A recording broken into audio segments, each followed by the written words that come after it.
A billionaire heiress arrived to take his land. She did not know he held her father's last secret. The gravel crunched under the tires of a car that did not belong there. It was a sound of intrusion. Elara Vance stepped out of the black sedan, the door closing with a heavy, insulated thud that sealed out the noise of the wind in the pines. Her heels sank slightly into the soft dirt driveway. An annoyance. She surveyed the property. A modest farmhouse, its white paint peeling in thin strips like sunburnt skin. A large, weathered barn that leaned with the patience of age. Fences, sturdy but unpainted, stitched the fields together. It was a place that measured time in seasons, not quarters. Her world was one of steel and glass, of numbers that climbed or fell on glowing screens. This world was one of wood and soil. It felt slow, inefficient. She was here to correct that inefficiency.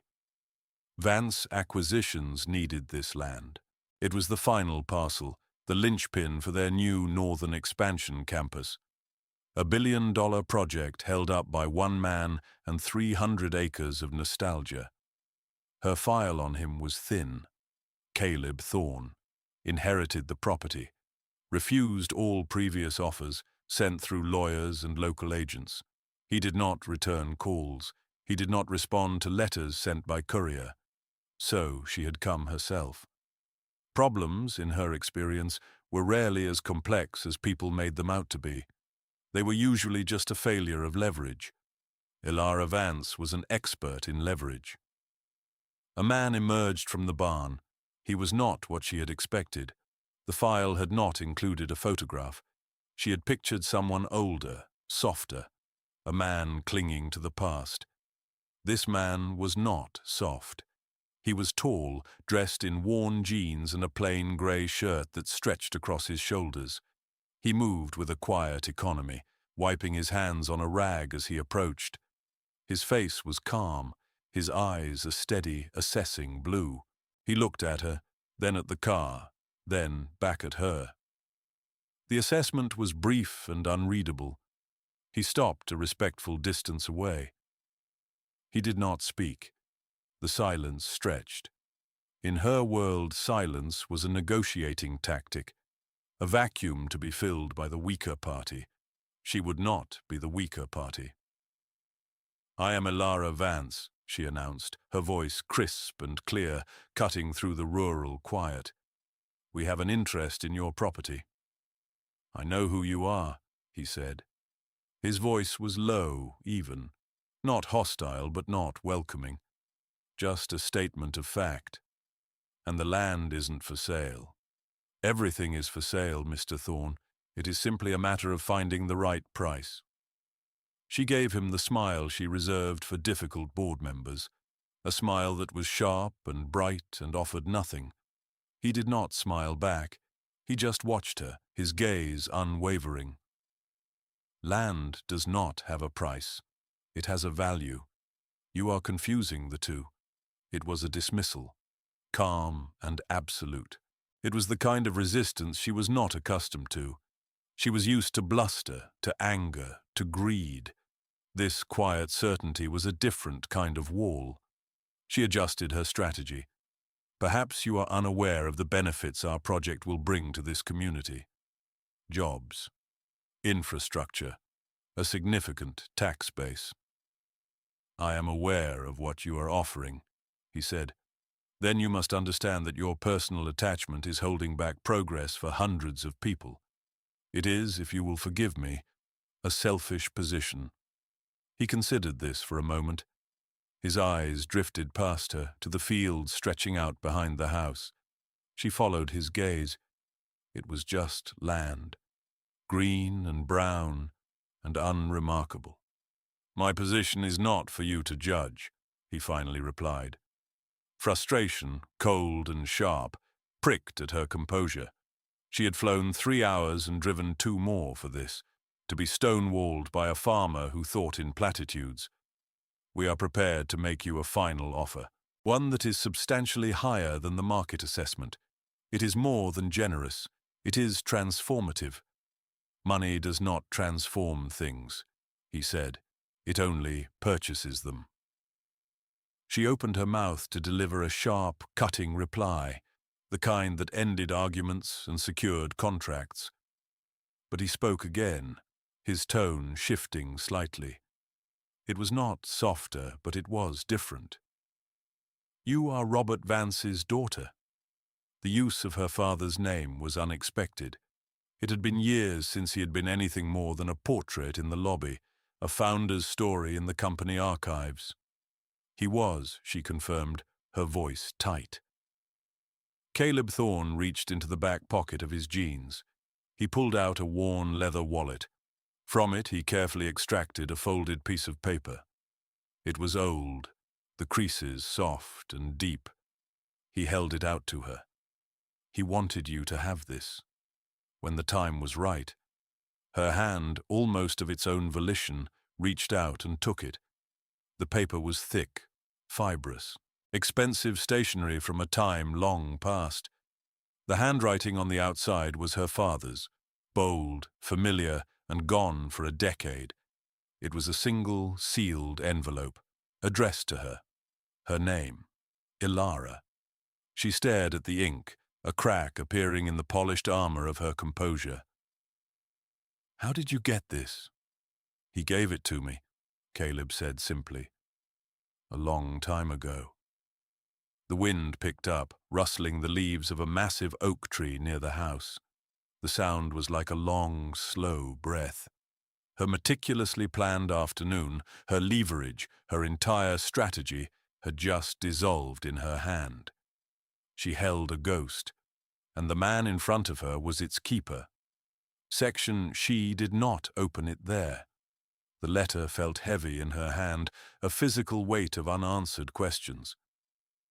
She retreated to her car, the silent thud of the door once again cutting her off from his world.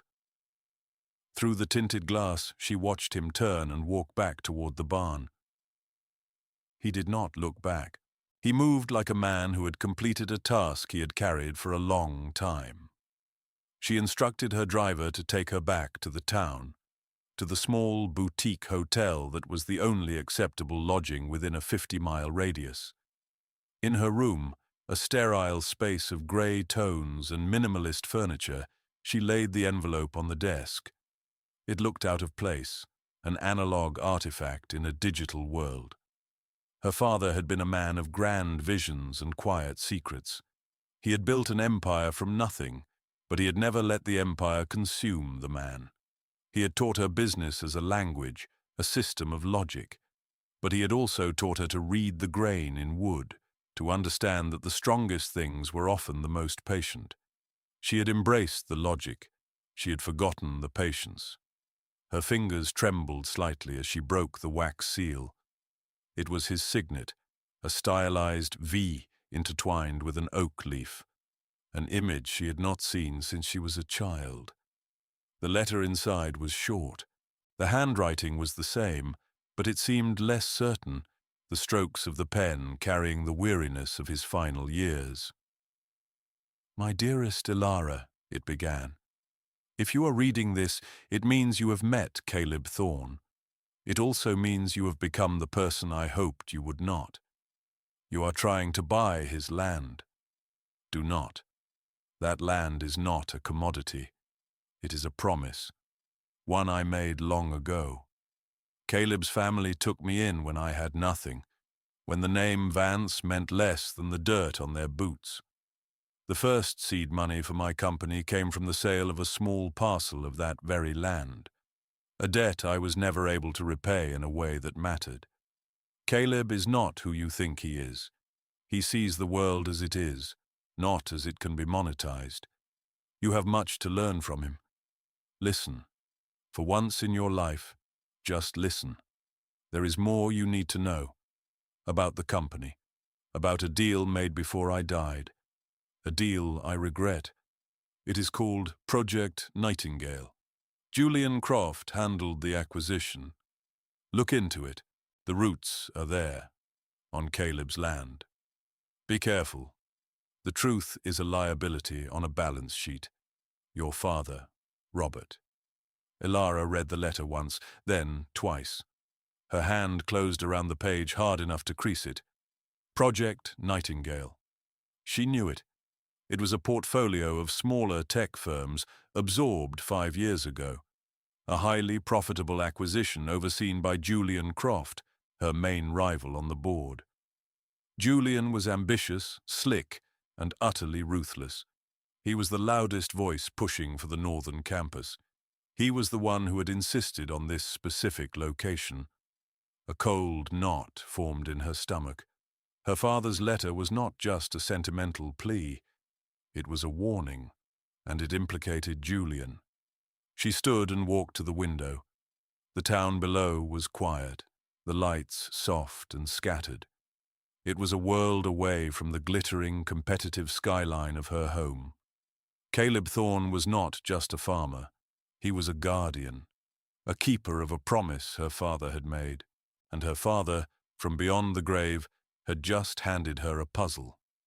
He had pointed her toward a man she had dismissed, and a secret she had never known existed. The land was not the target. It was the key. She had come here to acquire a property. She now had to uncover a conspiracy. The first step was to understand the man she had so thoroughly misjudged. She needed to go back, not as a CEO, but as a daughter with a letter from her father. Section The next morning she drove herself. She took a rental, a generic sedan that did not announce its arrival with the arrogance of her corporate car. She found Caleb near the fence line, stretching new wire between old posts. He worked with a steady, practiced rhythm. He did not seem surprised to see her. He simply straightened up, pulling a pair of leather gloves from his hands. "I read the letter," she said. There was no preamble. He nodded, his gaze searching her face. He seemed to be looking for something. A change. "My father mentioned Project Nightingale. He said you would know something about it." "I know what my wife knew," he said. His voice was flat, devoid of emotion, yet the words hung in the air with immense weight. Wife? The file had listed him as unmarried. Her name was Elena. She was an environmental scientist. She died 4 years ago. A car accident. A single vehicle. The official report said she fell asleep at the wheel. He spoke the words as if reciting them from a document he had read 1,000 times. "But you do not believe that is what happened." It was not a question. "Elena never fell asleep," he said. "She was the most careful person I have ever known. She was working on something. Research for a private client. She was worried. She said the data did not make sense. That someone was burying things." "What things?" Elara asked, her voice quiet. "Toxins.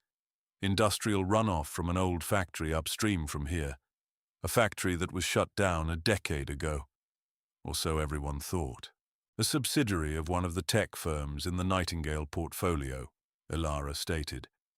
The pieces were clicking into place with sickening speed.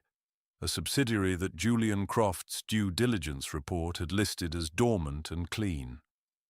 Caleb nodded slowly. "Elena was hired to do a baseline environmental survey for that subsidiary before your company bought it. Standard procedure. But she found more than baseline data. She found evidence of active, illegal dumping. Highly toxic material. She told them her findings. They terminated her contract the next day. A week later she was dead. Her research was gone. Her computer was wiped. The police called it a tragic accident. 2 seconds of silence. Long ones. The scale of it was staggering. This was not just corporate malfeasance. It was a cover-up that had led to a woman's death. Julian had not just been negligent, he had been complicit. And he wanted this land to bury it forever. A massive tech campus, acres of concrete and steel, would permanently seal the evidence of his crime. "You have no proof," Elara said softly. "Not the kind your world requires," he admitted. "No papers, no files. Just what I know. What she told me. A small voice interrupted the heavy silence. Papa. A little girl, no older than 7, stood at the edge of the lawn. She had Caleb's steady blue eyes and a mass of dark, curly hair.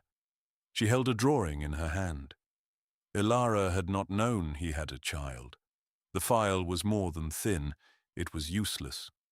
Caleb's entire posture softened. The tension left his shoulders. Hey, Lilybug, what have you got there? It is for the sad lady, the girl said, her voice clear and high. She walked directly to Elara, her small face serious. She held out the drawing. It was a picture of a horse, its legs crooked, its body a misshapen purple smudge. But it had a big, smiling mouth. Elara took the paper. Her fingers felt clumsy. She had not held a child's drawing in years. She had not been in the presence of this kind of simple, uncalculated kindness in longer than she could remember. Thank you, she said. The words felt inadequate. Lily gave a solemn nod, her duty done, and ran back to her father's side. He placed a hand on her head, a gesture of such gentle, profound love that it made something ache in Elara's chest. This was what he was protecting. Not just land, not just a promise. It was a life, a small, quiet world built from the ashes of a tragedy. And she had come here intending to bulldoze it for a server farm. The shame was a physical sensation, hot and sharp. In that moment, her transformation began. The urban CEO, the master of leverage, felt the foundations of her world crack. She was no longer on the side of progress. She was on the side of a man fixing a fence and a little girl who drew smiling purple horses. She looked from the drawing to Caleb. Help me, she said. Help me find the proof your wife collected. His expression did not change, but she saw something shift in his eyes. A flicker of hope. Or perhaps just acceptance. He gave a slow, deliberate nod. There is a place we can start, he said. But you are not going to like it. Section the call came that afternoon. It was Julian Croft. His face appeared on her tablet, perfectly framed, his office a backdrop of curated success. Elara, he began, his voice smooth as polished stone. I trust you are making progress with our farmer. The board is getting anxious. We need to break ground before the end of the quarter. He is resistant, Elara said, choosing her words with care. She was sitting in her rental car at the edge of Caleb's property, the farmhouse visible in the distance. Resistant is a temporary state, Julian purred. Everyone has a pressure point. I have taken the liberty of having our legal team look into his title. There appears to be a discrepancy, a small matter of an easement dating back to the 19th century. We are filing a preliminary injunction. It should encourage his cooperation. It was a threat, a legal shiv designed to bleed Caleb dry in court fees.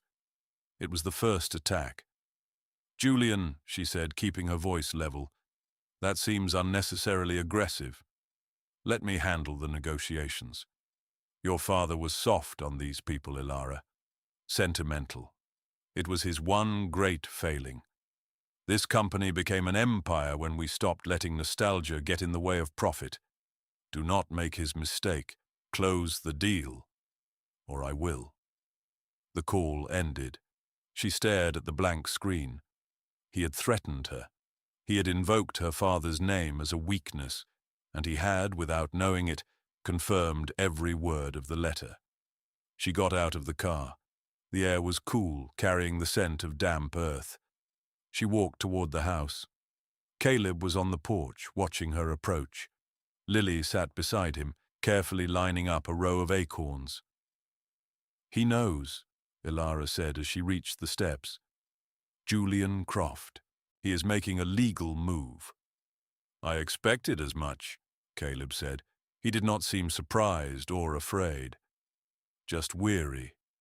A storm was rolling in from the west.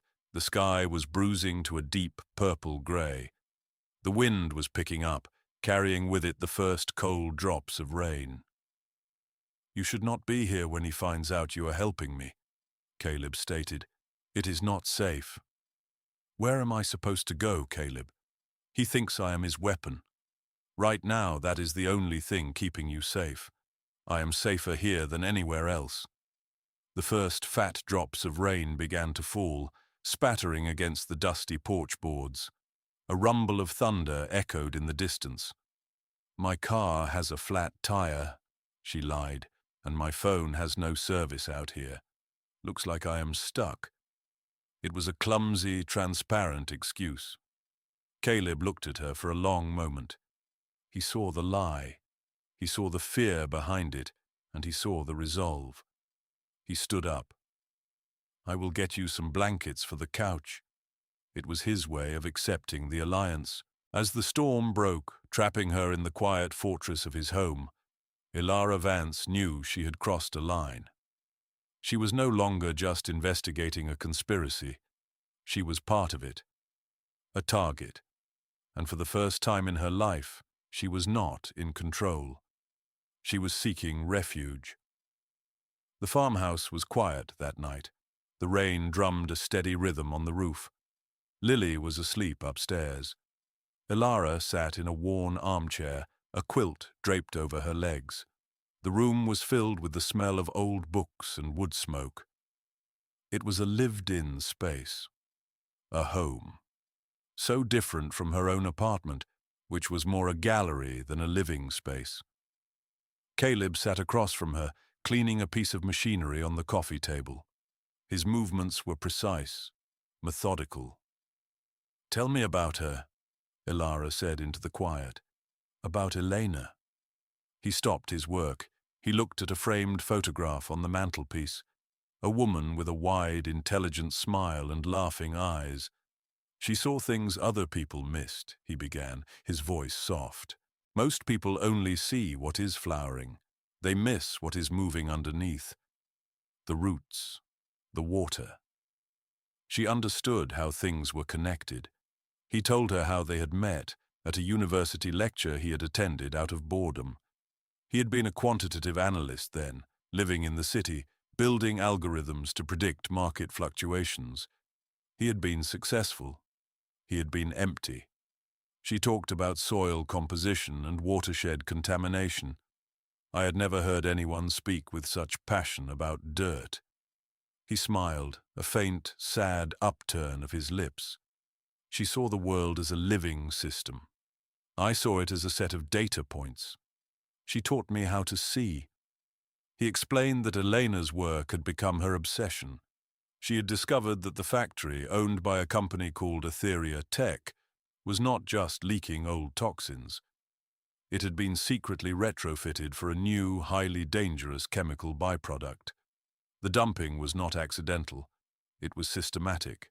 Etheria Tech was one of the companies in the Nightingale portfolio. She knew she was in danger, Caleb continued, his voice barely a whisper.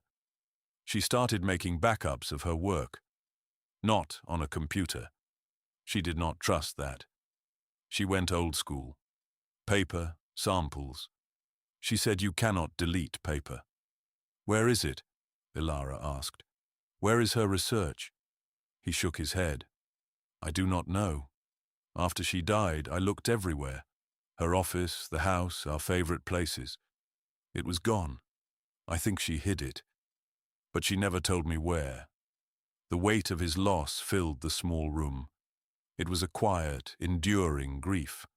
A hole in the center of his world that he and Lily lived around. Elara felt a profound sense of injustice. A good person, a brilliant scientist, had been erased by corporate greed, by a man she worked with every day.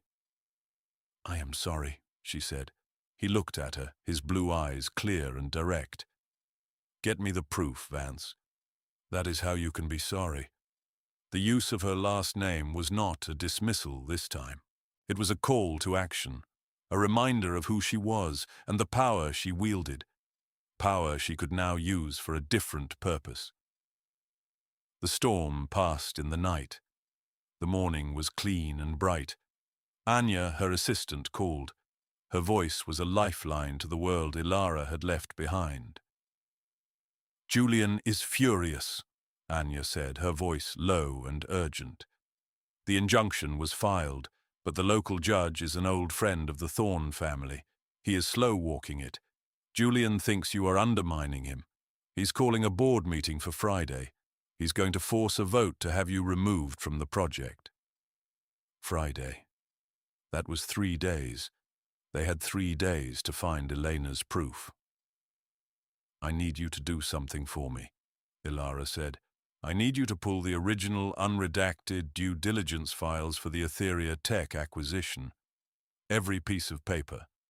I'm looking for geological surveys, environmental impact statements, anything related to land use."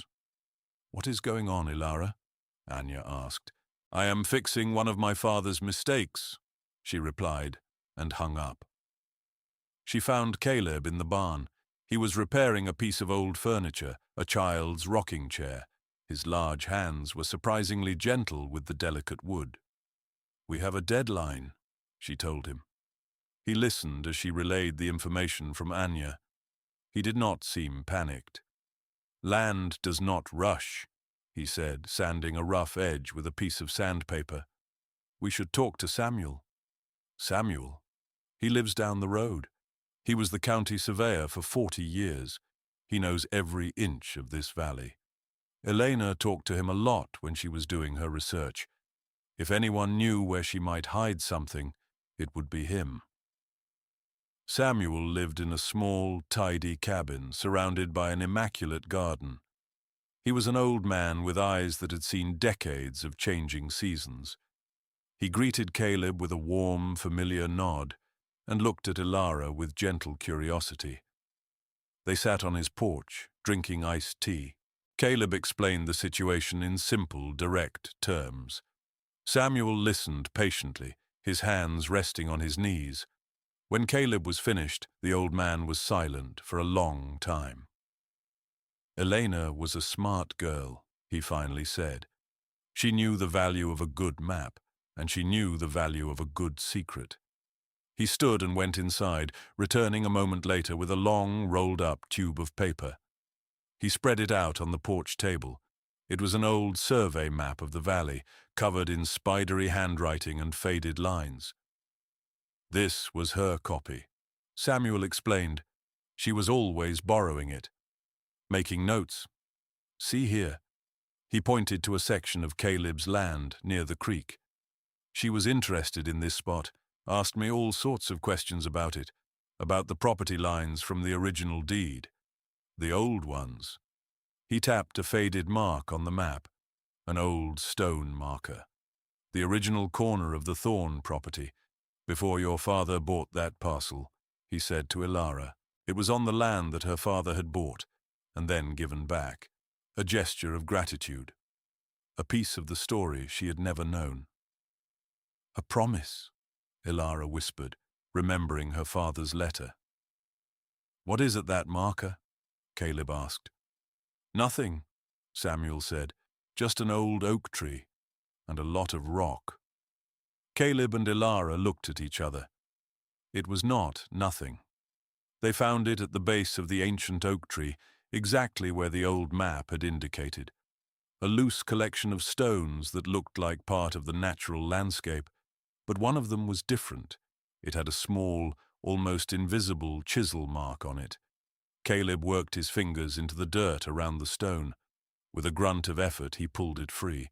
Beneath it was a hollow space, and inside that space was a sealed metal box. It was heavy, rusted at the edges but intact. Caleb carried it back to the farmhouse and set it on the kitchen table. The silence in the room was thick with anticipation.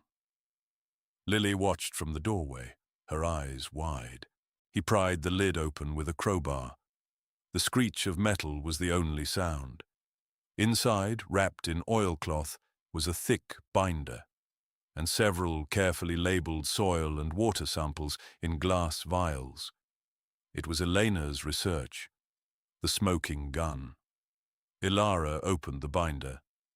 The pages were filled with meticulous handwritten notes, chemical formulas, and data charts. There were copies of internal TheRIT memos that detailed the illegal dumping schedule. There were photographs of outflow pipes, dated and time-stamped. And there was a final report, addressed to the board of TheRIT, outlining the criminal activity in precise, damning detail. A report they had claimed to have never received. At the very back of the binder was a single envelope. It was addressed to Caleb. He took it, his hands unsteady for the first time. He opened it and read the single page inside. Ilara watched as his expression shifted, the grief and anger of years finally finding a release. He closed his eyes, his shoulders slumping. "She gave me a copy of everything she sent to them," he said, his voice thick with emotion. "She knew they would deny it. This is our proof." Ilara looked at the meticulous, undeniable evidence spread across the table. This was more than enough to ruin Julian Croft. It was enough to dismantle his entire career, to expose the rot at the core of the Nightingale acquisition. She transitioned. The grief and the quiet of the farmhouse fell away, replaced by the cold, sharp focus of the CEO. She was no longer a refugee. She was the architect of a counterattack. She took out her phone. "Anya," she said, her voice like ice. "Get me our general counsel and clear my schedule for Friday. I am calling an emergency meeting of the board. It is time to discuss Project Nightingale." The plan was simple and brutal. It would not be a quiet presentation of facts. It would be an execution. Ilara spent the next 48 hours in a state of intense, focused work. The farmhouse kitchen became her war room. The rustic table was covered in legal documents, financial projections, and copies of Elena's research. Caleb was her silent partner. He kept her supplied with coffee. He made sure she ate. He would sit for hours, watching her work, his presence a steady, grounding force. He answered her questions about the technical aspects of Elena's data with a quiet competence that betrayed his past life as an analyst. He had not just been married to a scientist. He had understood her work on a fundamental level. Lily would occasionally bring her offerings, a shiny rock, a wildflower, a glass of milk, small, silent gestures of support. Ilara felt the change in herself. She was using the skills that had made her a titan of industry, her strategic mind, her ruthless attention to detail, her ability to command a room. But the purpose was different. It was not for profit. It was for justice. It was for a woman she had never met, and for the family she had left behind. The night before the board meeting, everything was ready. The legal team had prepared indictments. Anya had secured sworn affidavits from 2 former TheRIT employees who had been silenced with non-disclosure agreements. Elena's research was the core of a perfectly constructed case. The house was quiet. Lily was asleep. Ilara stood on the porch, looking out at the dark fields. The air was cool and clean. Caleb came out and stood beside her. He did not speak for a long time. "Thank you," he said finally. "I have not done anything yet," she replied. "You listened," he said. That was enough. They stood in comfortable silence. A shared look of understanding passed between them. It was more intimate than any touch. "Will you come with me?" she asked. "To the meeting. I want you to be there." He nodded. "It is their world, Ilara. Not mine." "I know," she said, "but I want them to see who they did this to." Section. The boardroom at Vance Acquisitions was a cathedral of corporate power. A long mahogany table reflected the city skyline from the floor-to-ceiling windows. It was Ilara's natural habitat. She walked in, and the conversation stopped. Julian Croft sat at the opposite end of the table, a smug, confident smile on his face. He thought this meeting was about her. about her failure. Behind her, Caleb entered the room. He was dressed in a simple, dark suit. It fit him perfectly. He looked out of place, and yet, at the same time, he seemed to own the space he occupied. His quiet presence was a stark contrast to the nervous energy of the other board members. He was a piece of the real world that had invaded their sterile sanctuary.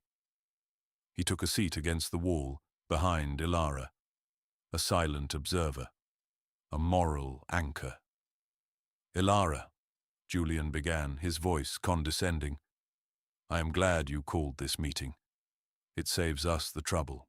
We are here to discuss your recent insubordination and failure to secure the Thorn property." "I am not here to talk about the Thorn property," Elara said, her voice calm and even. The room fell silent. "I am here to talk about the Etheria Tech acquisition. Project Nightingale."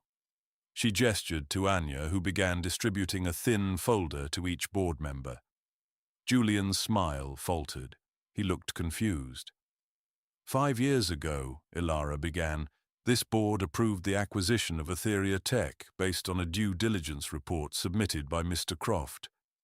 That report stated the company was clean, its assets viable, and its dormant factory environmentally sound." She paused, letting the words hang in the air. "That report was a fraud." A murmur went through the room. Julian scoffed. "This is absurd. Elara, what is the meaning of this?" "The meaning, Julian, is that Etheria Tech was actively and illegally dumping toxic waste under your supervision. The meaning is that you silenced and buried the environmental report of a scientist who discovered your crime. A scientist named Elena Thorne." She projected Elena's photo onto the large screen at the end of the room. The smiling, vibrant face looked down on the stunned board members. "She was the wife of Caleb Thorne," Elara said, gesturing toward him. "The man whose land you are so desperate to acquire. Not for a tech campus, but as a final resting place for your secret. To pour 1,000,000 tons of concrete over the evidence of your corporate malfeasance and your complicity in her death." Panic flashed in Julian's eyes. "This is a baseless accusation. Slander." "Is it?" Elara asked, her voice dropping to a near whisper. She pressed a button. Elena's final report appeared on the screen. Page after page of damning data, of internal memos, of photographs. "This is the report she submitted. The one you said never existed. We have sworn testimony from 2 of your former employees who will confirm you received it. We have the original soil samples. The district attorney's office has already convened a grand jury." Julian Croft was white as a sheet. His carefully constructed world was collapsing around him in real time. He looked around the table, seeking an ally, but all he saw were averted eyes and horrified faces. The power drained from him, leaving behind a hollow, desperate man. The board, for once in its history, was unanimous. Julian Croft was removed, effective immediately. Security escorted him from the building, a quiet, ignominious end to a brutal career. After the room had cleared, Elara stood by the window, looking down at the city. She had won, but it did not feel like a victory. It felt like a reckoning. She turned to Caleb. He was still sitting against the wall, watching her. "It is done," she said. He stood and walked toward her. He stopped in front of her and looked at her, his expression unreadable. He reached out, not to touch her, but to gently tap the glass of the window. "This is not your world anymore, is it?" he asked. "No," she admitted, "it is not." The consequences were swift. The Northern Campus project was cancelled. Vance Acquisitions, under Elara's guidance, funded a massive environmental cleanup of the Etheria site. The news was a corporate scandal, but Elara framed it as an act of redemption, of a company taking responsibility for its past. She established a foundation in Elena Thorne's name, dedicated to funding independent environmental research. Its endowment was equal to the projected profits of the cancelled project. It was a moral victory, cemented in the language she knew best: finance. Her work was done. She called Anya into her office. The skyline glittered behind her, a familiar and now foreign landscape. "I am resigning," she said. Anya, her loyal and perceptive ally, was not surprised. She simply nodded. "What will you do?" Anya asked. "I'm going to learn how to fix a fence," Elara replied with a small smile. She sold her penthouse apartment with its sterile white walls and museum-quality furniture. She sold her expensive car. She shed the armor of her old life, piece by piece, until all that was left was the woman who had sat in a quiet farmhouse kitchen, piecing together the truth. She did not say goodbye to Caleb. There was no need. It was not an ending. 2 weeks later, a simple truck, dusty from the road, pulled into his driveway. She found him and Lily in the back field, mending the very same stretch of fence where they had first truly spoken. She got out of the truck and walked toward them. She wore jeans and sturdy boots. She carried no briefcase, no tablet. Her hands were empty. Lily saw her first and ran to her, wrapping her small arms around Elara's legs in a fierce hug. Elara rested a hand on the girl's head, the gesture now feeling natural, right. Caleb watched them, a hammer resting in his hand. A slow, genuine smile spread across his face. It was the first time she had seen him smile like that. It transformed him.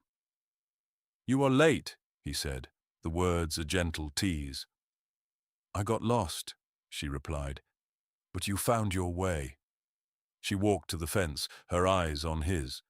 She picked up a loose coil of wire. "Show me what to do," she said. He put down the hammer and moved to stand beside her. His hand reached out to guide hers, showing her how to wrap the wire around the post. His fingers brushed against hers. The touch was brief, accidental, but it sent a current through her that had nothing to do with leverage or control. It was connection. They worked in silence as the sun began to set, painting the sky in hues of orange and pink. Lily played nearby, her laughter carrying on the evening breeze. They were not fixing a boundary. They were building a beginning. Some fences are built to mark where a world ends. Others are built to show where a life begins.